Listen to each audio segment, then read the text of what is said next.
Hello, and welcome to the good, the bad, and the what the fucks. And I just thought I'd start it off by pointing to that shelf just there. There's a thing coming about that shelf. Oh, Rand, can you see it? Can you see it? Right. I'll explain in a second. Hello, and welcome to the good, the bad, and the what the fucks. Now, you've just seen the shelf in the background, and you can probably hear the dog chewing in the background.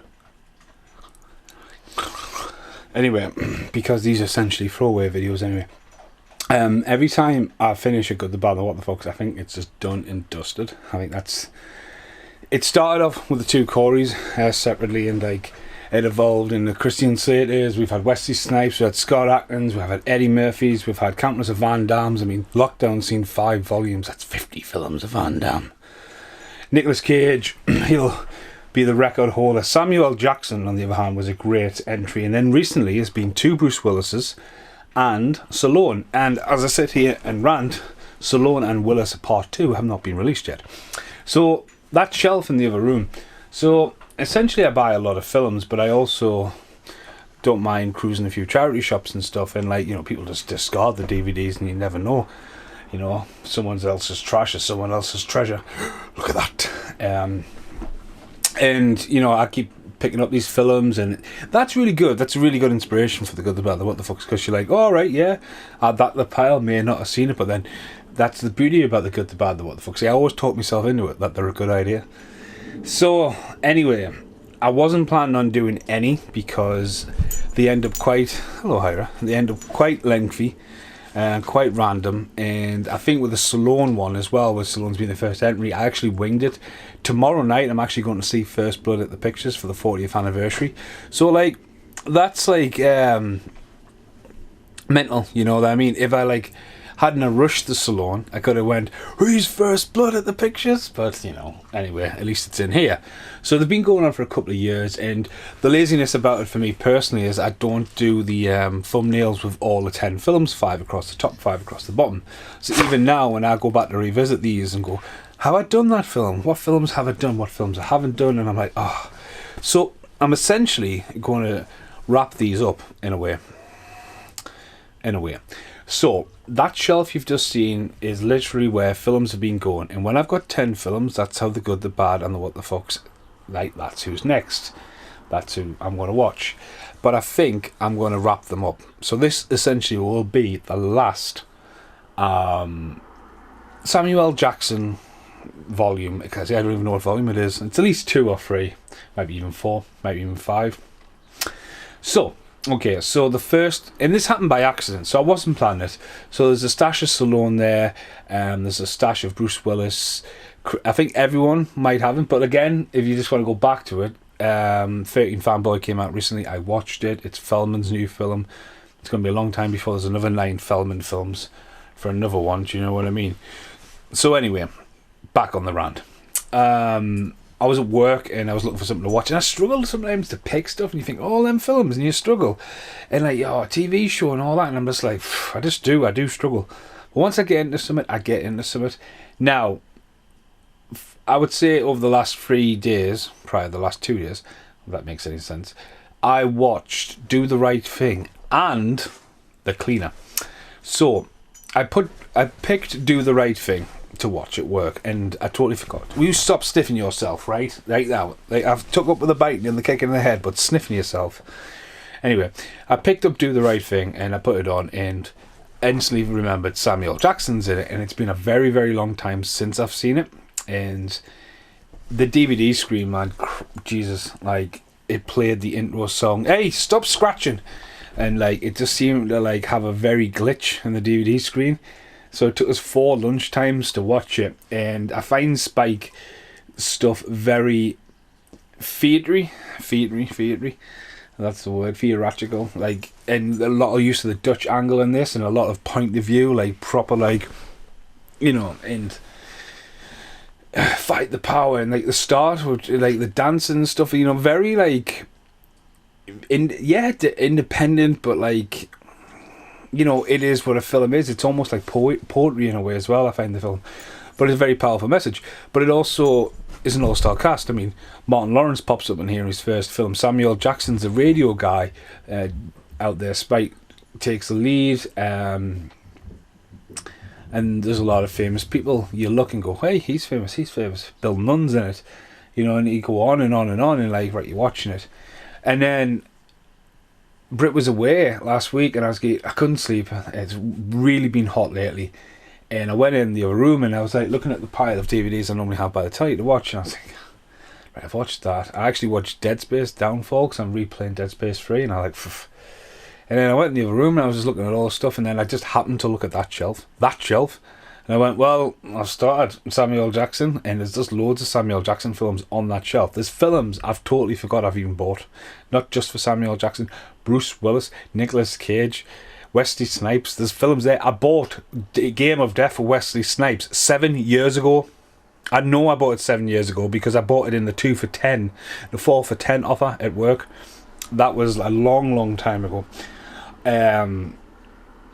So I decided I'll watch a Samuel L. Jackson movie. So I looked at a few, and there's No Good Deed there. There's the No Good Deed. There's Unthinkable. There's Captain Marvel, which maybe I could wrap all Samuel L. Jackson's appearances in the Marvel movies there. There's Jackie Brown's there. So I picked up The Cleaner, and I've never seen it.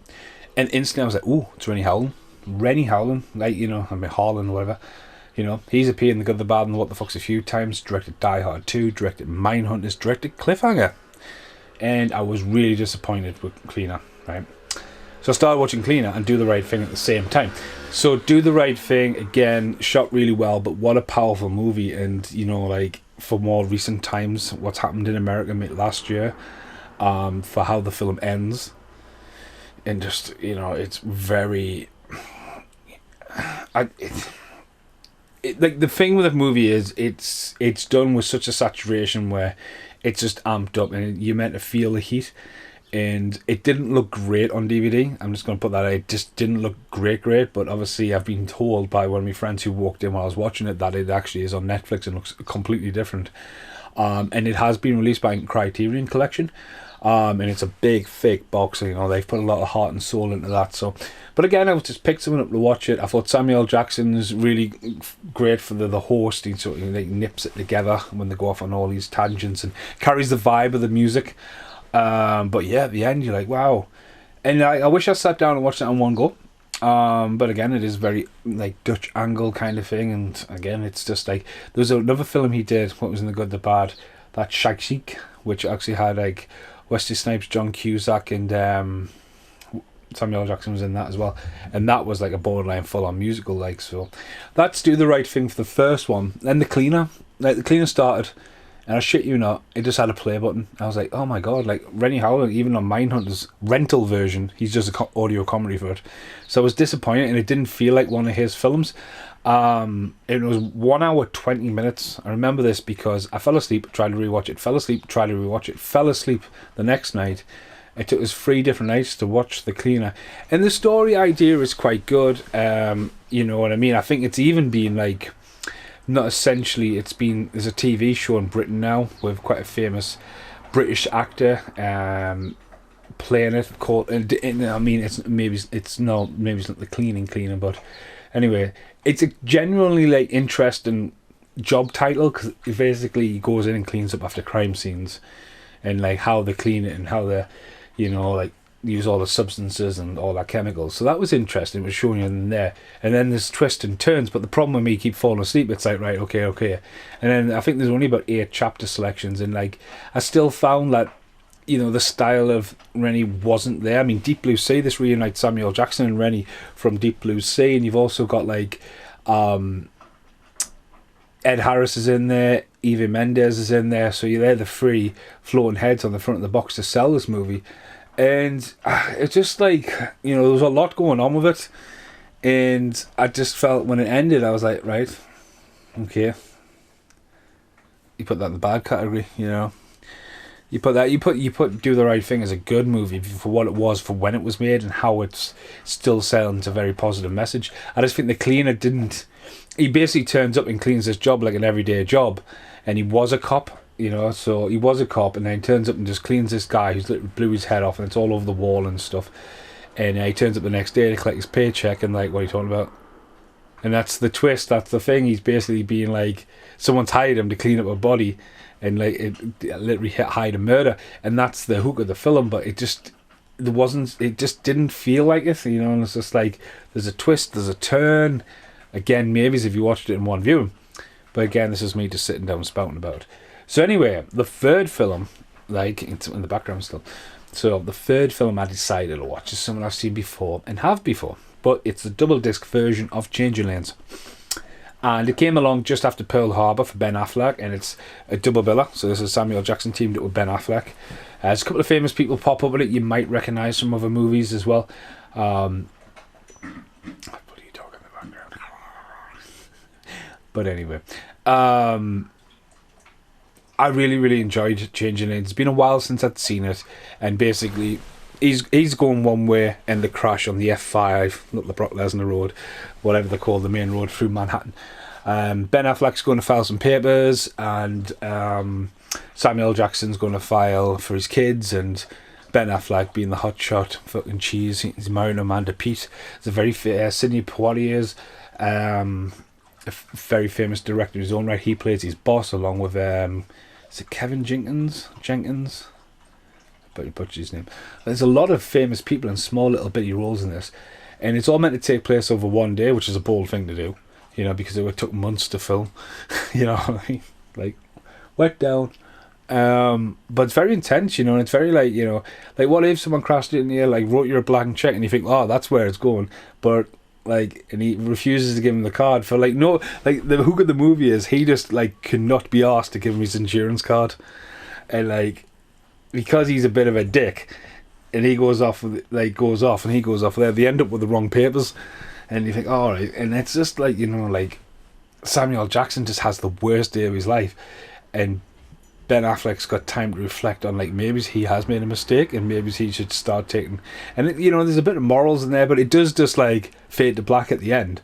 But the director and the comedy track and stuff like that really like wanted heart and soul and passion into it, so like it was good. I enjoyed it. You know, it's again, Samuel Jackson just shows you that he's a full-on chameleon. You know, he's gone for the short hair look, and just shows you desperate need, but it doesn't get mega violent. It just shows you the power of it. It shows you how dangerous people can be when they're in desperate measures. You know what I mean? So that's the first three movies anyway. That's Do the Right Thing, The Cleaner, and Changing Lanes. So I personally think I'm going to try and wrap this up, like, you know, rant as much about Samuel Jackson in this entry, and then just done. And then once I've went through all the artists on the shelf, I maybe think about coming back and go the good, the bad, and the what the fuck for the creature features, stuff like that. So it's not the end of the series, I'm just turning it off a bit. So yeah, thanks for watching, and I'll see you in the next part when I've seen another film, which will probably be tonight. Goodbye for now. Hello, you caught me with my pants down. I'm just getting ready for work. So yesterday I filmed the rant about Changing Lanes, Do the Right Thing, and The Cleaner. And then I, along with Brit, watched Spiral. I did not know at this point that Brit hadn't seen the tail end of the Saw series, because we had been watching. I think we got up to 5, 6, then you got 7, then Jigsaw. Oh, yeah. So Spiral's been sitting on the shelf for a while as well. I got a lot of Spiral in at work when it first came out, and it's dropped down in price, and I eventually bought it.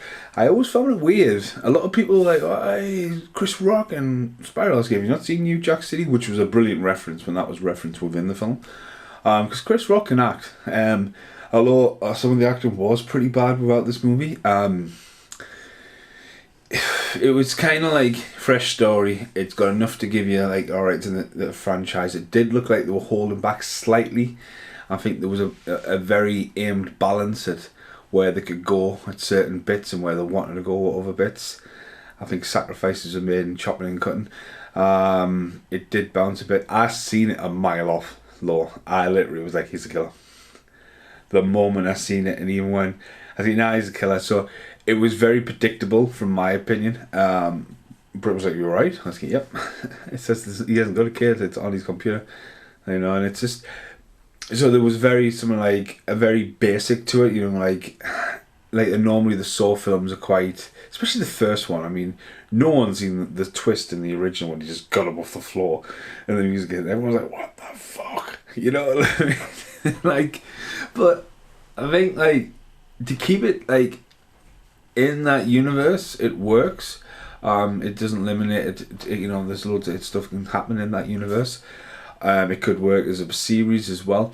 Although I think like potentially like how graphic it could be one of those things. But I think Chris Rock was okay. I think he carried it well. I mean, it was had a lot of black humor tone, and especially music, which you don't often get with the Saw series. But again, it took its bag and it went its own direction. I think it did well. I think it definitely delivered a lot more better than some of the later sequels in the Saw franchise. It was fresh. I think they were trying too much to get like a new, like the Jigsaw puppet, obviously iconic with the originals, and bringing in the Pig Man, which, you know, the pig was iconic with Jigsaw, but then, you know, give it piggy that way, whatever. But it was good. Obviously John Kramer gets a little cameo in there and stuff like that, but Samuel Jackson being Chris Rock's dad, he would have been 18, we are looking at, so he would have to be like 17. So it is possible. So Samuel Jackson just turns up. I don't. Probably 2 weeks max shooting for him. I mean, it was even a week. Bitty roll here and there.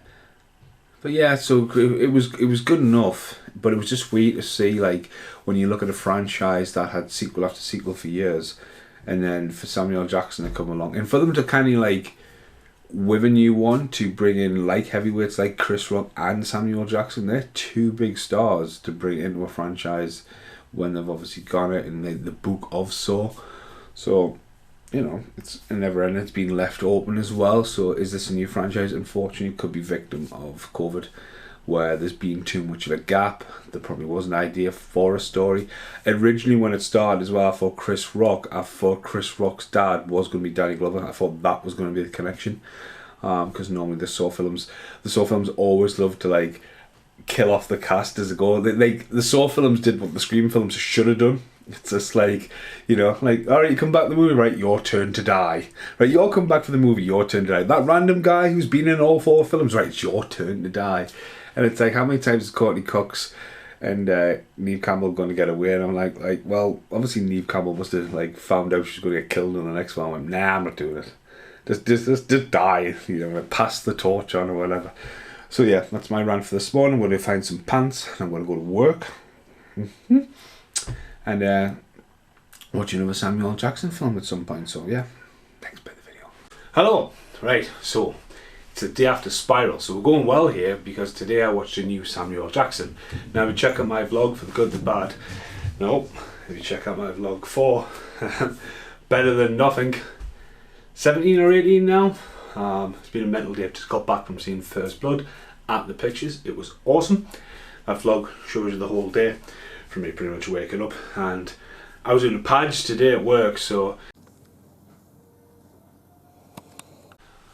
jump cut to the next day. I don't even know where we were. We're before the whack. What happened with the whack? Recording the podcast the other night on this camera. Not last night, the night before, and then ran out of tape. It was late.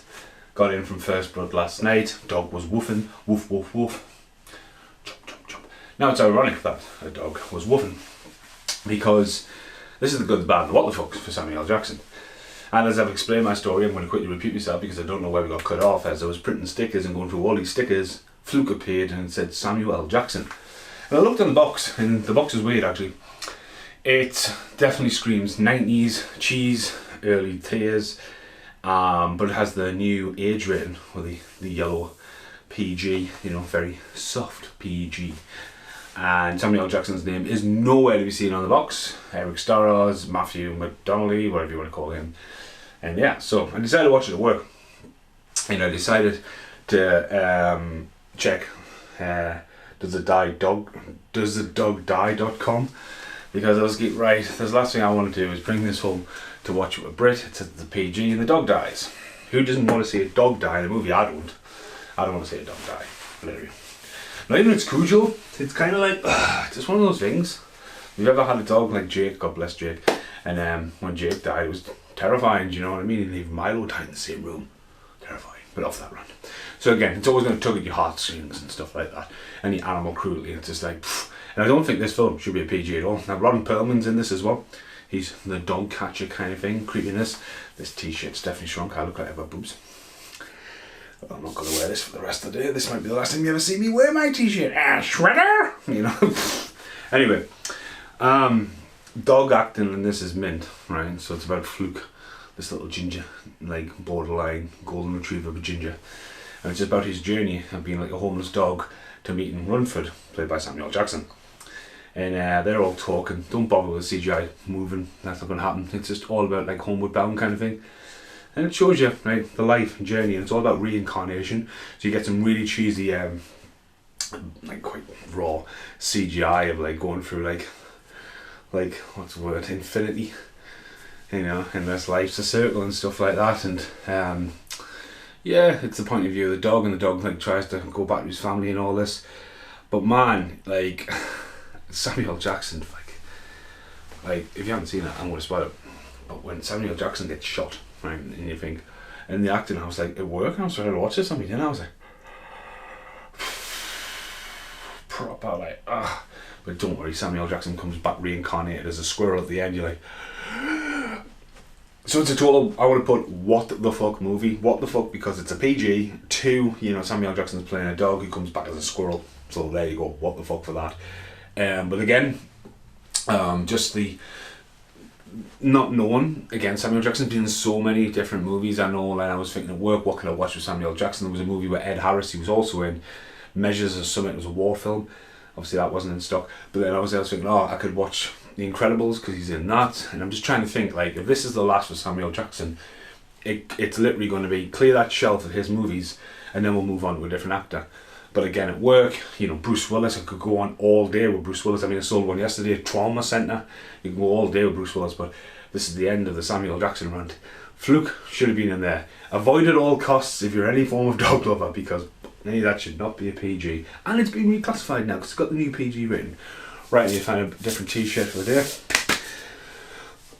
Shredder!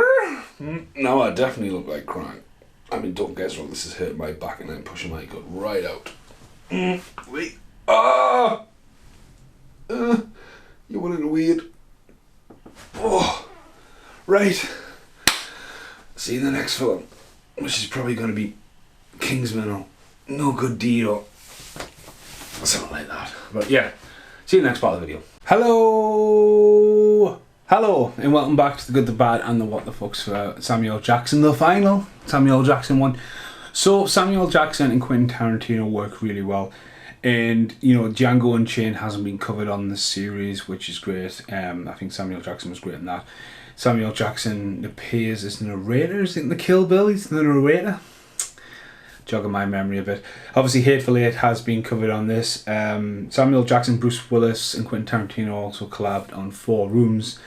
Last night, I watched Jackie Brown, and I gotta say, like, Jackie Brown, I always look at it as the oddball one of Tarantino. This is it's obviously based on someone else's work, and it's also weird that Michael Keaton plays the same character in this and in Out of Sight, which is pretty cool, a multiverse.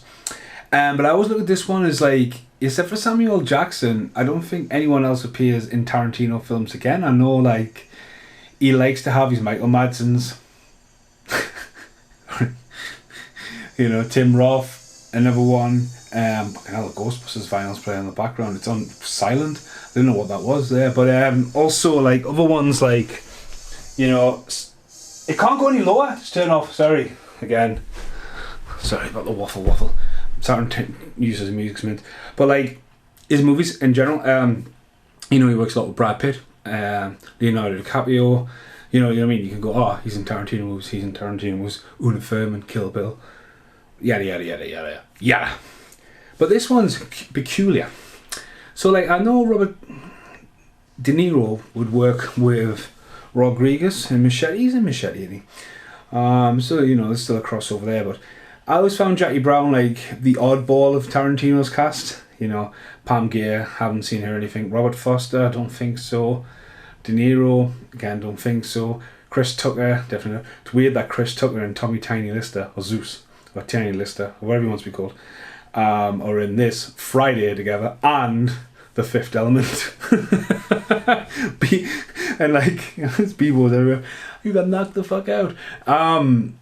But again, I remember seeing this, and I just remember the trailer, like Jackie Brown, and Pam Grier for the time. I mean, Foxy and all that kinds of stuff, and Coffee and all that, more came into the more pop culture era now because of the restorations Arrow and other independent companies have done for her movies.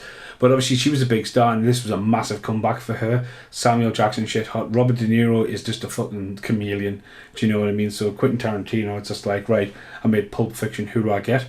Michael Keaton just coming off the back end of like doesn't want to do Batman anymore as well at that time. He's branching out into stuff like Multiplicity. Hey, Robert Foster, obviously he had his time. I think he was a real good actor. He's passed away since the film of this. Bridget Fonda as well, you know. She's a bit of a hottie in this, and it's typical Tarantino where it builds and builds and builds, and then there's the freeway dance at the end of this and all the different points of view, and it's, you know, smuggling. But again, it's the use of the music, I think, in this. I mean, 110th Street when he's coming down the start, and it's just that whole, like, getting there and just the use. And, you know, certain directors come along in certain eras where they get to the point where they just do what the fuck they want. I think after Pulp Fiction was that big, after Reservoir Dog, Pulp Fiction was the proof it wasn't a fluke. And I know this one always gets a bit of a dip, you know, before he would go on to do like Kill Bill and like make the movies and all that. But I think this is a really like hidden gem. It's nice and smooth. It's not ultra violent. It's a nice story that you follow, and I think, you know, Samuel Jackson can play a bad motherfucker. It's like the bit from the trailers, AK-47, when you possibly have to kill every motherfucker in the room except no substance shoots. It's almost as good as his citation from the Bible, you know, in Pulp Fiction. But I think Robert De Niro and Samuel Jackson's chemistry is great. It's an oddball with Bridget Fonda chucked in there. Pam Grier holds her own, bit of romance going there. And yeah, but again, it's a 2.5 hour movie. Personally, maybe it's down to 2 hours. You know, again, it's also a long one. But it's one of those ones where, you know, it is a bit of a... It's not a bad movie. It's just, again... Reservoir Dogs, Pulp Fiction, and then people go to Kill Bill and Inglourious Bastards, and people seem to forget about Jackie Brown if you're not a massive Tarantino fan. But again, Samuel Jackson was fucking shit hot in it, and again, who wouldn't want to see that one? So yeah, that's Jackie Brown. As I say, I'm going to work through. There'll be more than 10, I would imagine, because this is the final Samuel Jackson. Get the shelf cleared out, and then yeah. But as I say, for Samuel Jackson, Quentin Tarantino. He's just works so well. I still think one of the funniest stories I've ever heard with Samuel Jackson, because he loves his golf, is the fact that when they made Django, Samuel Jackson just loves playing golf, and Kurt Russell came down, and Kurt Russell was meant to be in Django Unchained. Again, Kurt Russell's someone who was in Death Proof, and then obviously Death Proof's not available. There's the one that's just disappeared. Death Proof and Planet Terror should be still available as the Grindhouse. They should have some longevity in such as new collector's edition. But then you look at Kurt Russell got there and he went, right, get this done. Where does he get this done? He's like, motherfucker, I've been here 6 weeks. And he went, what? And he's like, I'm not going to be here that long. Because Tarantino, and again, it's like Kubrick when they were just like, yeah, he films what he wants to film, he films how long he wants to film, he gets the film done. You can't rush some movies, and again, that's one of the gems about Tarantino. He won't rush it for a schedule, will he? And Kurt Russell was like, right, I'm off. That the recast Kurt Russell. But again, it's just like, what do? You know, it's again, once you're a big actor, and like for example, when let's say for example, hired Vin Rames for the tournament, he comes over, he stays for 2 weeks. There's no reshoots. You might, lucky enough, get some ADR in LA. He comes over, he gets $250. You know what I mean? His whole family came. I've never said that in the tournament. I still remember the time he like watched me review about the tournament the day when Vin Rames just looked at us and I was just like, right, here we go. You know, he comes over and do that. But again, actors do that. It's like working outside of America, Mexico, or up in Canada. If it's not in Hollywood, some of the Hollywood actors are like, fuck this, it's not a studio film. But then some will come and travel, make a film, have a vacation, get paid a fortune, then maybe not have to work the rest of the year. Just depends on their lifestyle. But yeah. Aye. Right. Next bit of the video. Look what I found. Talk about dropping a donkey. I literally just had the lights and everything set up to do the Gremlins and all that kind of stuff, and totally forgot to go, right, back with the Samuel Jackson. Found this yesterday while I was going to Comic-Con in Newcastle, which there was a clip just before this. Sign of the Killer. I totally remember that from cover. Like when I talked about Samuel Jackson, totally forgot about them. That final plays on silent, apparently. But yeah, hang on. What's the point of having a 0 volume if it's still going to hear it? Jackson at his best. He plays a homeless guy called Caveman, and basically it's weird. It's one of these weird mid to late 90s movie, I would say. You can tell by the packaging of it, where 2000, where it's just like, I thought it's going to be interesting as a serial killer. I think I've seen this before. This is the first film I've ever seen Samuel L. Jackson's dick in it, you know.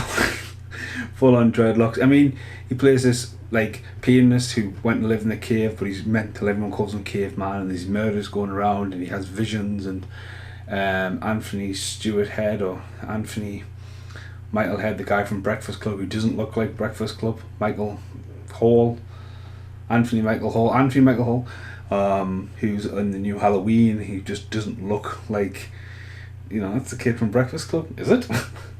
But yeah, he's in it as well. It goes down as a what the fuck movie. I mean, don't get us wrong, Samuel Jackson's performance is quite good, but it's very all over the place. You know, it's got some weird, like the Empire State Building keeps lighting up and selling him signals, and he's just, the story's confusing about what's going on, and even I struggle even watching it, going, what the fuck's going on near the end of it? And like, he's in the woods, he's phoning his daughter, bury this book, and like the mysterious killer's going around. So, but again, like doing this, knowing that this will be the last Samuel Jackson, and not having to go, right, he's a number 10, just on a wing, finding that, and then going, right, cool, it's good to have, because it is quite rare, you know what I mean. And I picked it up for 99 pence, so it's in the Samuel collection, it's there, it's done, it's dusted, and that was killer. Pretty much bad film, to be honest with you. Don't get us wrong, Jackson was good in it. But again, it's kind of just one of those films that just didn't really gel well, I would say. Right, next part of the video.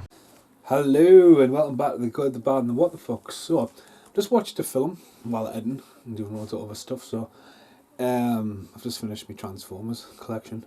A little bit of a rant about Transformers, actually. 4 seasons. Massive fan of the movie. The series gets just as messy as the Thundercats. So, by the end of it, I was hoping for it to end. So, when I'm not doing my retro TV watch and random episodes like Mork and Mindy and stuff like that, it's good to watch a movie, and especially one of the positive things about The Good, The Bad, and The What The Fucks. So I've just picked up and watched No Good Deed. This is one that's been on the shelf for a while, and I'm just watching the background now. Mia Malkovich, obviously famous for Resident Evil, but also in Cuffs. And it looks kind of like negotiate a hostage kind of thing. Completely was not what I was expecting. Obviously in this is Stellan Skarsgård, he's in it. The guy who plays Toombs from the X-Files is in it. The guy who plays the bad guy from Bill and Ted's Bogus Journey, he's in it. And I would say 80% of this movie, Samuel Jackson is tied to a seat.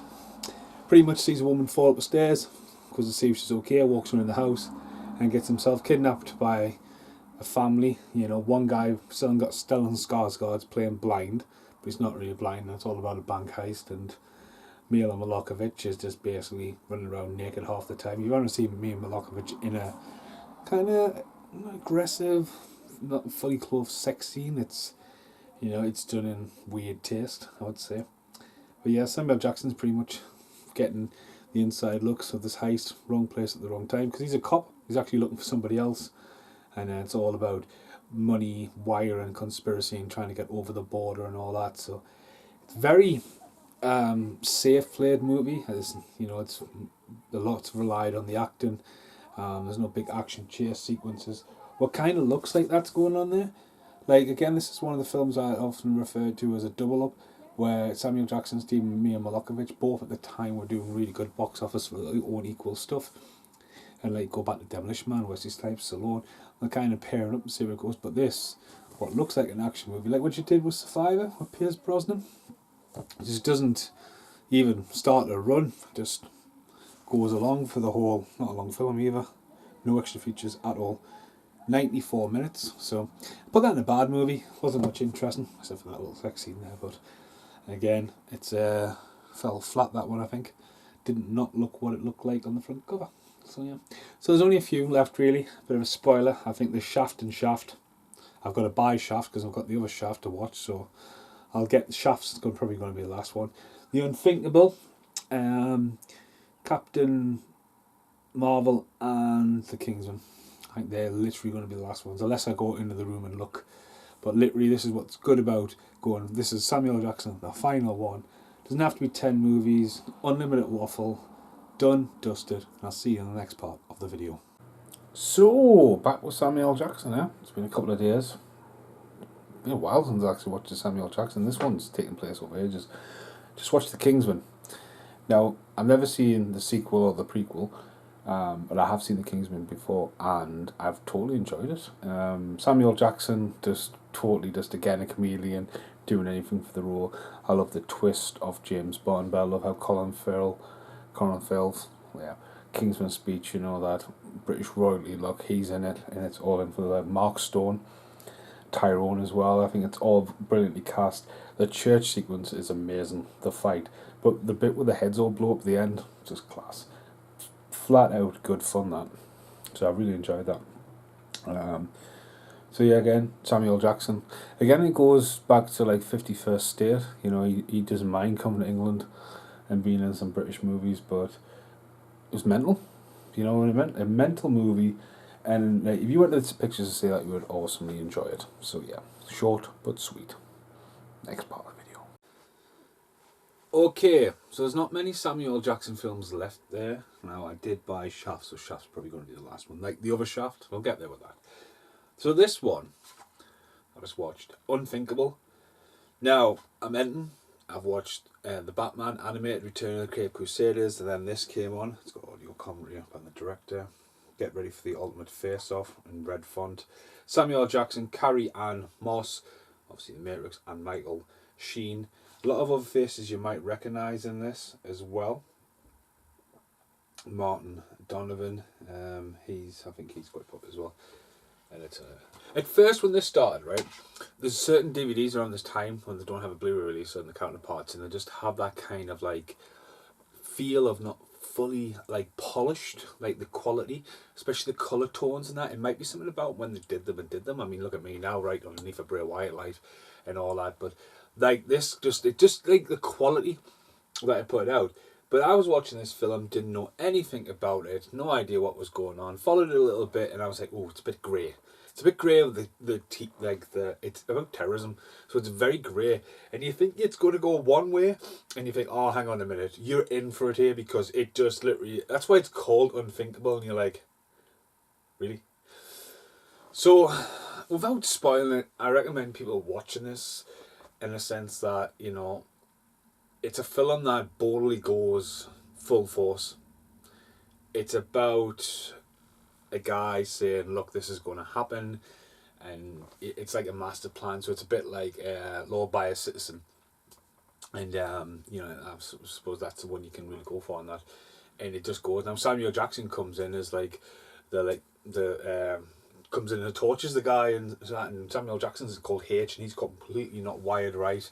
And I was watching it there, and I found myself looking at it, really taking it on board, and going, wow, like, wasn't expecting that, hit you in the face there. So, again, this is the last Samuel Jackson one, and again, this is what was good about The Good, the Bad, and the What the Fox. And even though there's going to be at least 3 or 4 more videos till that shelf's completely cleared of all the actors I've waffled on about in the past, this one with Samuel Jackson just shows you the guy's a fucking workaholic. He's turned up, he delivers, he's got that, you know, like, he carries it really well. And then this, he's just saying, fuck me, he's not afraid, you know what I mean? I think Samuel Jackson, of all these actors, like, a lot of these actors that talk about find themselves in a rut, and they just end up just doing this, and they don't seem to do anything like drama to cartoons to action to comedy to just completely off the radar. Like, what the fuck is even that class stars? And you think, fuck me. And that's where Samuel Jackson is. He's one of the best of the best, Samuel Jackson. So yeah, Unthinkable. Watch it. I don't really want to waffle too much about it. It's just some of that's really, it hasn't really even sunk in yet. But yeah, next, Good, the Bad, and What the Fox. I think there's 4 films left on that shelf. We're getting there. We're getting there.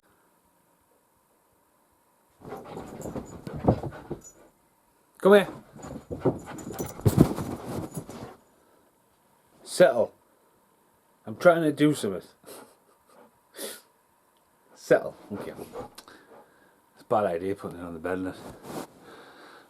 Steady. Steady. Wait. Wait. Okay, so there's a reason why I'm filming down here and the camera on the bed. So there is Shaft. Right there. Okay, Shaft's there. And Higher Learning's down there as well.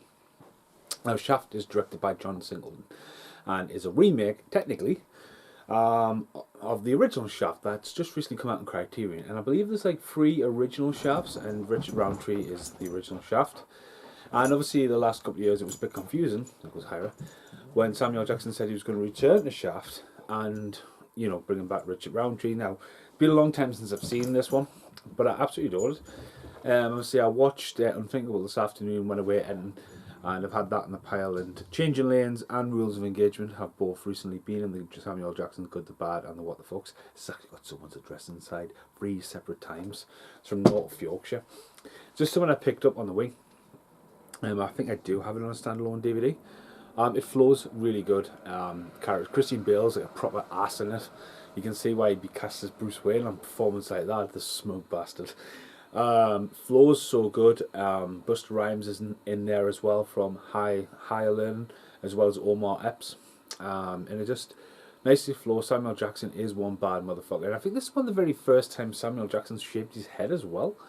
But again, as I've sat and watched it, I've enjoyed it. I like the twist of the story, how it comes back. I like the, you know, this like a nice little like, ooh, who did it, how to do it, how to go down. Here's a story. But yeah, I'm now looking forward to watching the new Shaft. I just always found it funny when they called the new one Shaft, and it's like a remake. Is it a remake? So I'm looking forward to that going forward. Shh. I think Kingsman's next. I think Kingsman and Shaft are the last 2 for this one, because it's getting pretty epic. We're definitely over 10, I think, by now. But yeah, awesome movie, Shaft. It should be just released as a box set. Not like that, but this is when the other one, because the new ones come out. Say, for example, the new one came out, and the availability of that one is just nowhere to be seen. So that's one of the things where you're going to bring a new one out, and it's a remake, it's not a remake, it's a continuation, it's a soft reboot, whatever you want to call it. You've got to have the original in hand. It's like, just throw this one out there, the Blair Witch Project, when the new Blair Witch came out, and they completely discarded the second one. Book of Shadows. Book of Shadows is alright in its own right.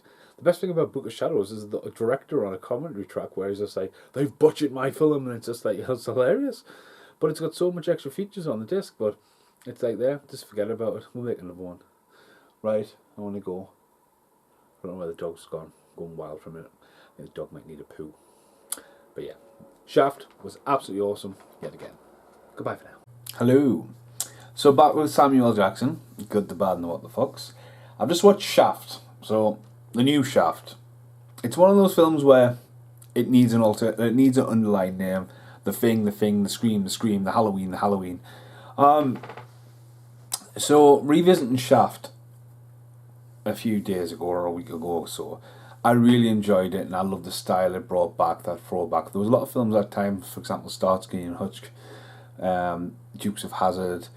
So there was a lot of nostalgia being thrown back at that era, and I think Shaft was one of the better ones. I mean, it's from the director of Boys in the Hood. It had some style to it. I think Samuel Jackson was absolutely like on point, and I love that Richard Roundtree was in it as well, in a nice supporting role.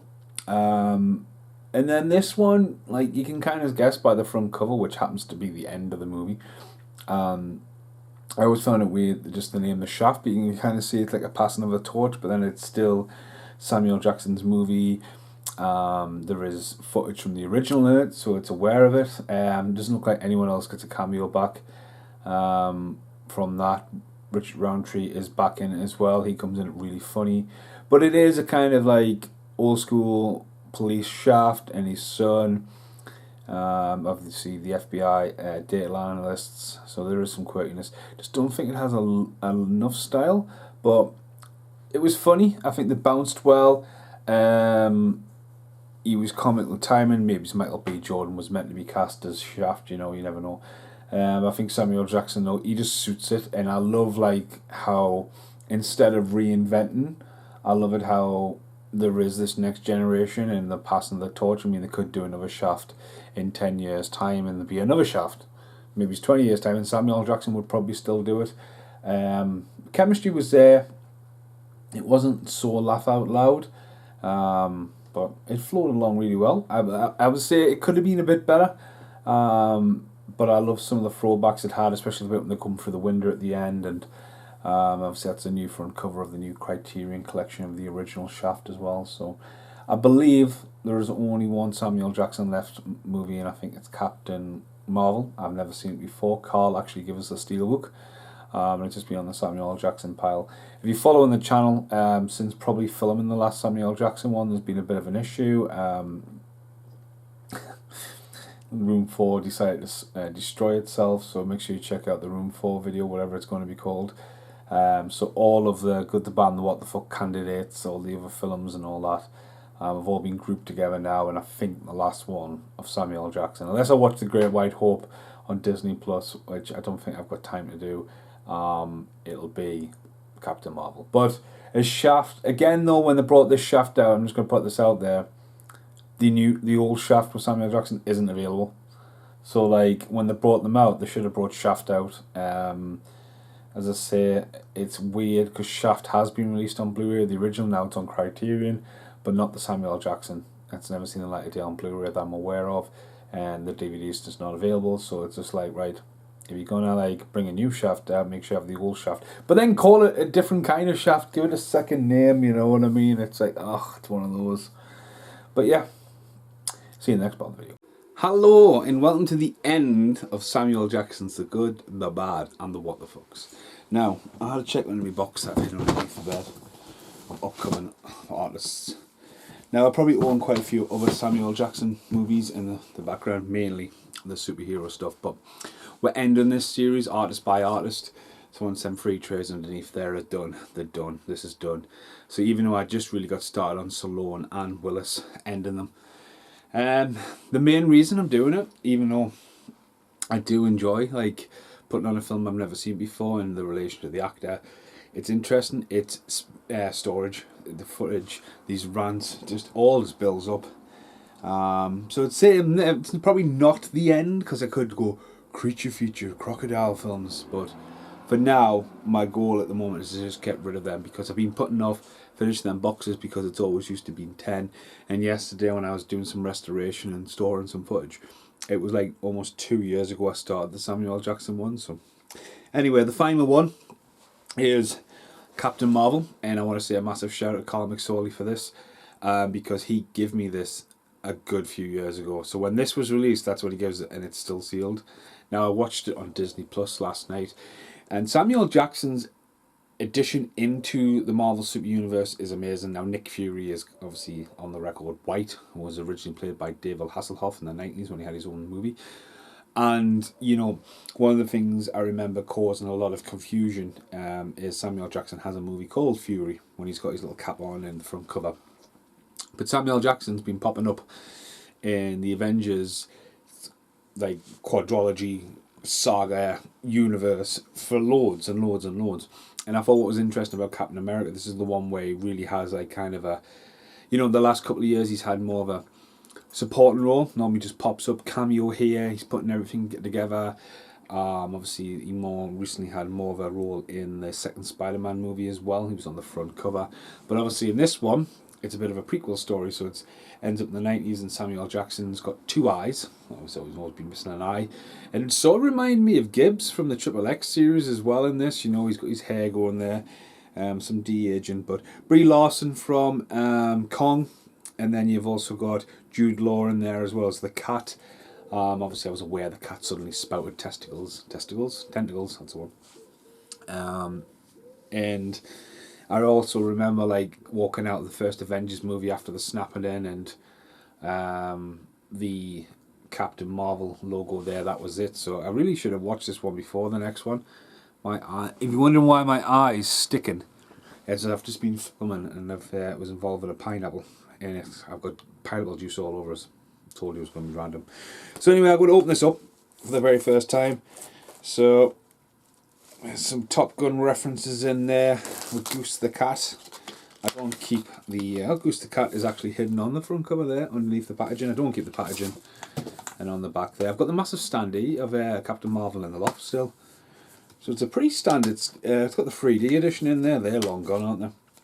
There she is before. So it's a pretty standard steelbook, but again, Carl just gives it.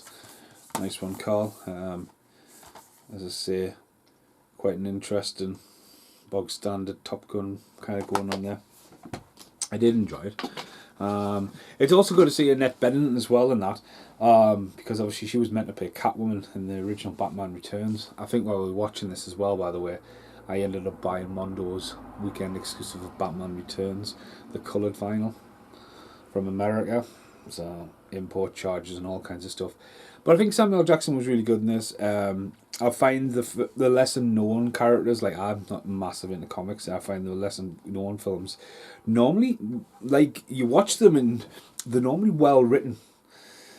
And normally the bad things you hear about them is, oh, well, it should be such and this and that. And like when you're not too familiar, and it's hard in this day and age not to be too familiar with something, but like if you didn't know the original origin stories of the Mask and how Ipkiss isn't in most of the original comic, he gets his head fucking blown off halfway through the book, and then the Mask's an absolute psychopath, and then you transverse that and people are like, well, what the fuck?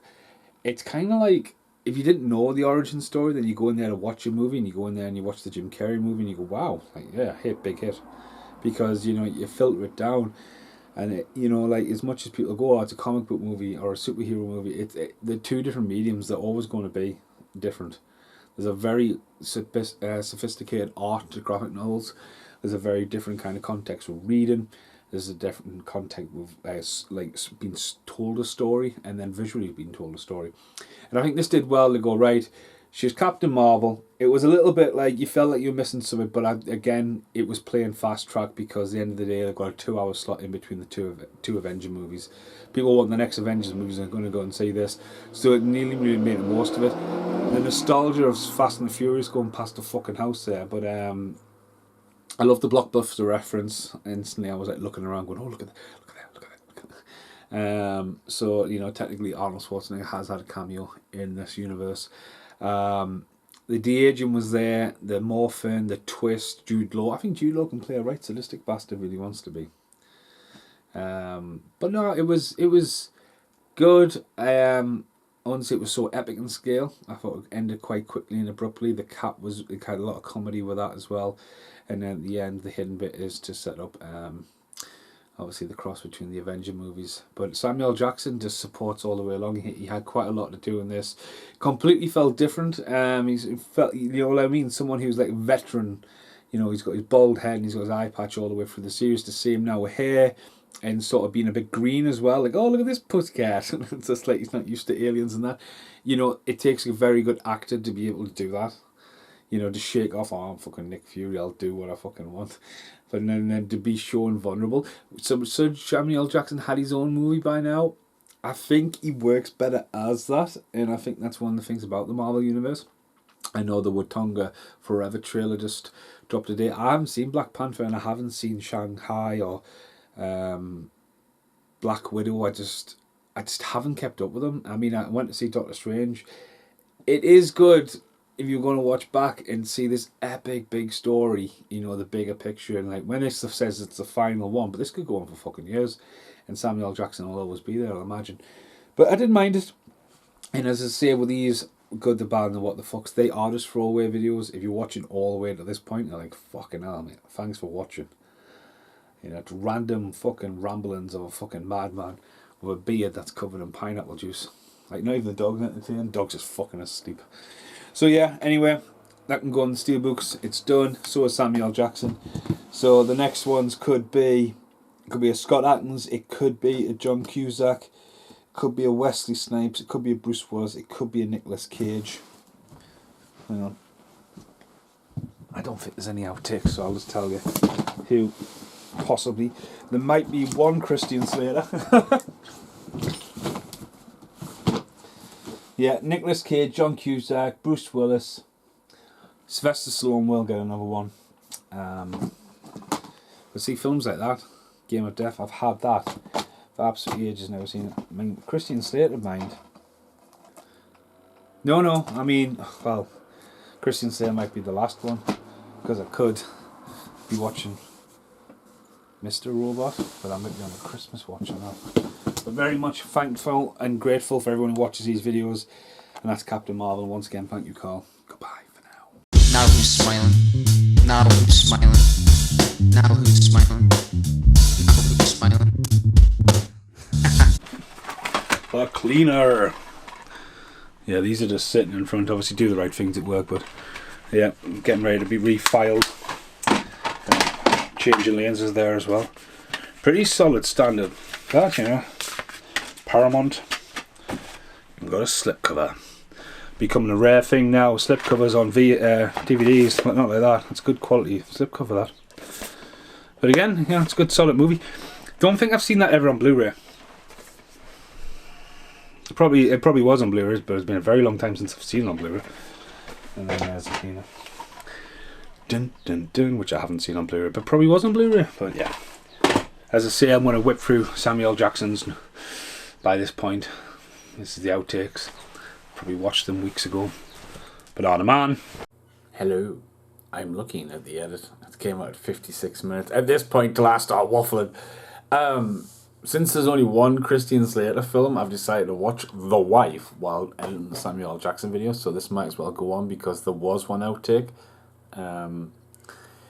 Pretty much just a weird story. Christian Slater, for when he's in it, acts really well. Solid actor Christian. Glenn Close, Jonathan Pryce, and like Glenn Close is secretly the ghostwriter, and he's about to win the Nobel Prize, and there's just been tensions built up. And there's a lot of great dramatic scenes where they're shouting at each other and it's the fall of the marriage.